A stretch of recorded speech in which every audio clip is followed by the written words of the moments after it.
ہم سمجھتے ہیں کہ خدا ہمیں اوپر سے دیکھتا ہے، در حقیقت وہ ہمیں اندر سے دیکھتا ہے۔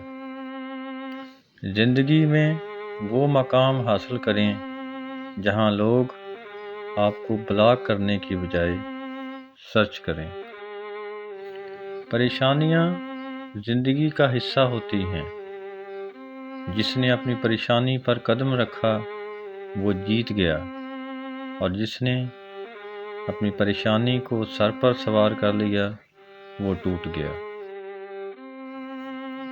میں کبھی نہیں ہارتا، میں صرف جیتتا ہوں اور یا پھر سیکھتا ہوں۔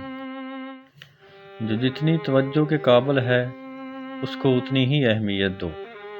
کم ظرف لوگوں کا حد سے زیادہ خیال رکھیں گے تو آپ اپنی اہمیت بھی کھو دیں گے۔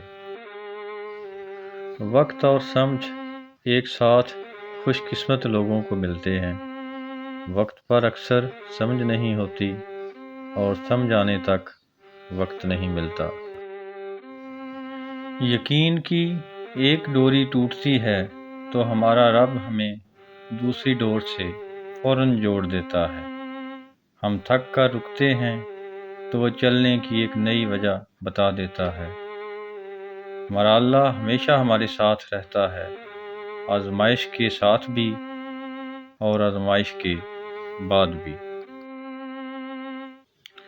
عقل کو خواہش پر فضیلت حاصل ہے، کیونکہ عقل زمانے کو تمہارے ہاتھ میں دے دیتی ہے، جبکہ خواہشیں ہمیں زمانے کا غلام بنا دیتی ہیں۔ پیچھے مڑ کر مت دیکھیں، کوئی نہیں جانتا کہ دنیا کیسے شروع ہوئی۔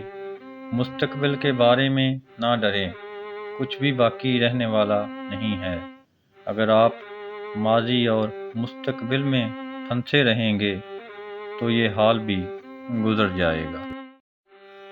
اس زمین پر اکثریت ایسے لوگوں کی ہے جو دکھ، تکلیف، اذیت، فریب اور دھوکہ تو انسانوں کو دیتے ہیں اور معافی اللہ تعالیٰ سے مانگتے ہیں۔